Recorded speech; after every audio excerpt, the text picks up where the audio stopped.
চলে এসেছি একটা নতুন জায়গায়, সেটা হলো চিল্কা লেক। দেখো চিল্কা লেক আমি তোমাদেরকে দেখাচ্ছি, কত সুন্দর দেখতে।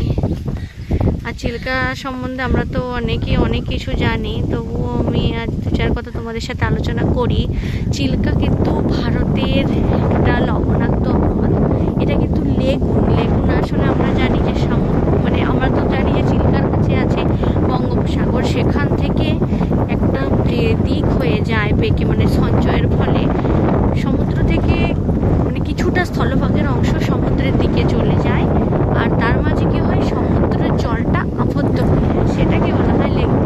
লেগুন জিনিসটা কি একদিন আমি বোর্ডে তোমাদেরকে দেখাবো, কিন্তু আজকে দেখাচ্ছি সেটা হচ্ছে চিল্কার যে 4টা পার্ট, সেই 4টা পার্টের মধ্যে একটা, ওই দূরে দেখো একটা ল্যান্ড দেখা যাচ্ছে, এটাকে এরা ব্রেকফাস্ট ইসল্যান্ড বলছে।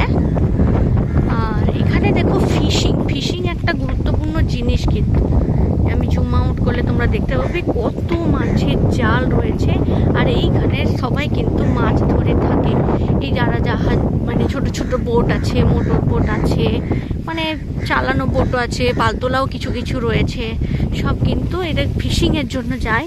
আর এইখানে দেখো জাল দিয়ে জালগুলোকে এরা শুকিয়ে নিচ্ছে।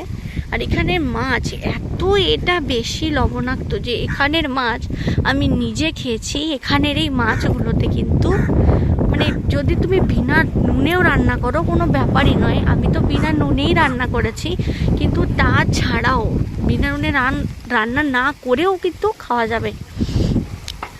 আর এত বেশি নুন মানে কোনো বলার কথা নয়, মানে এত সল্টি ওয়াটারটা। এটা দেখো এখানে যে ফিশিং হয়ে থাকে ছোট ছোট, কত সুন্দর। এখানে ফিশিং কিন্তু খুবই একটা গুরুত্বপূর্ণ মানুষের পেশা বলতে পারো, এটা জীবিকা। আর এটা রম্ভা একটা সাইট সিন হয়েছে, রম্ভা একটা ট্যুরিস্ট স্পট হয়েছে, অনেক ছোট ছোট দোকানদানি বসেছে, তাদের পশরা নিয়ে এই দিক দিয়ে ছোট ট্যুরিস্ট স্পটটা।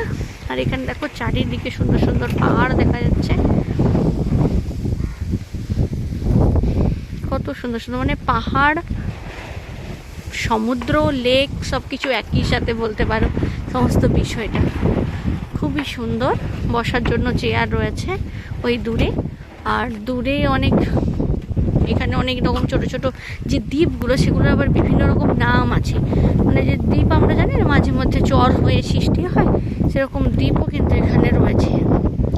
দেখো এই যে ঘাটটা দেখা যাচ্ছে, এখান দিয়ে মানুষেরা যায়, তারপরে এখানে যে শুরু করে যে যাত্রাটা, নেট দেখে বোঝা যাচ্ছে যে মাছের বিজনেস এখানে একটা খুবই গুরুত্বপূর্ণ অংশ। আর এটার মোটামুটি 65 কিলোমিটার মতো বিস্তৃত এরিয়াটা রয়েছে, অনেকটাই বড়। আর এটা ভারতের বৃহত্তম লবণাক্ত জলের লেগুন। একটু জলটা আমি টেস্টও করে দেখেছি, প্রচুর প্রচুর পরিমাণে লবণাক্ত। মুখে দিলে এই সমুদ্রের সাথে লাগোয়া না, বঙ্গোপসাগর থেকে সরাসরি কিন্তু মানে এইটা লাগোয়া, এই জন্য সল্টি ওয়াটার এটা বেশি। তো বন্ধুরা আজকের ভিডিওটা এই নিয়েই আমি বানিয়েছি। তো চিল্কা সবারই দেখার শখ থাকে, আমি দেখো দেখিয়েছি কি সুন্দর অন স্পট আমি এসেছি। তো পারলে তোমরাও এসো, কত ভালো লাগছে এটা দেখতে।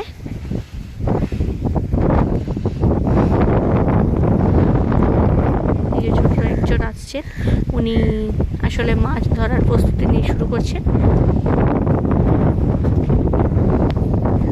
দেখো চারিদিকটা একবার আমি রোটেট করে দেখিয়ে নিই তোমাদেরকে, তারপরে আমি ভিডিওটা শেষ করছি।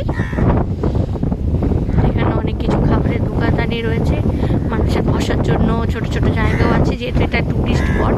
এখানে যারা গোপালপুর বিচে বেড়াতে আসে, তারাতারিণী মন্দিরে আসে, তারা কিন্তু এই রম্ভা সাইড সেটটা করে থাকে। পারলে তোমরাও করে নিও। জলটা দেখো জুম করে আমি দেখাচ্ছি। আমি যখন এই টাইমে এসেছি, এই টাইমটা একটু মোটামুটি অনেকটাই দুপুর হয়ে গেছে, তাই অনেকটাই বেশি নির্জন। সকালের দিকে অনেকটা ভিড়ভাড়টা কিন্তু এখানে থেকে থাকে। এই যে ছোট ছোট ঠেলা গাড়ি রয়েছে, এটা তাদের জীবিকা। তো এই হলো আজকের বিষয় চিল্কা লেক সম্বন্ধে ছোট ছোট জিনিস। চিল্কা তোমরা উইকিপিডিয়াতে বলো, যেখানে সার্চ করো ছবি তো তোমরা পেয়েই যাবে, কিন্তু একটা যে অরিজিনাল ভিউ সেটাই আমি দেখানোর চেষ্টা করছি তোমাদেরকে।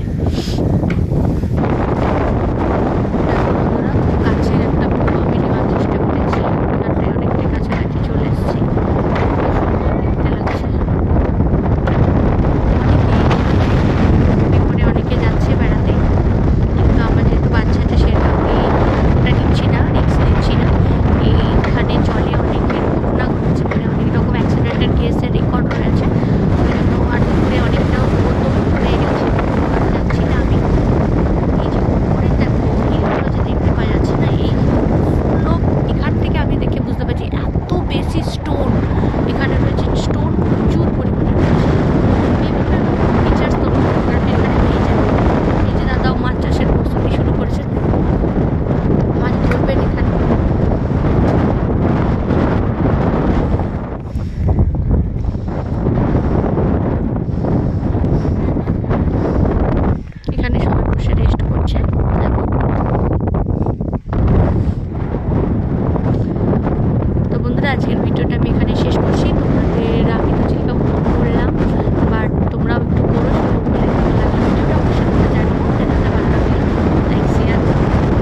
তোমাদেরকে শেয়ার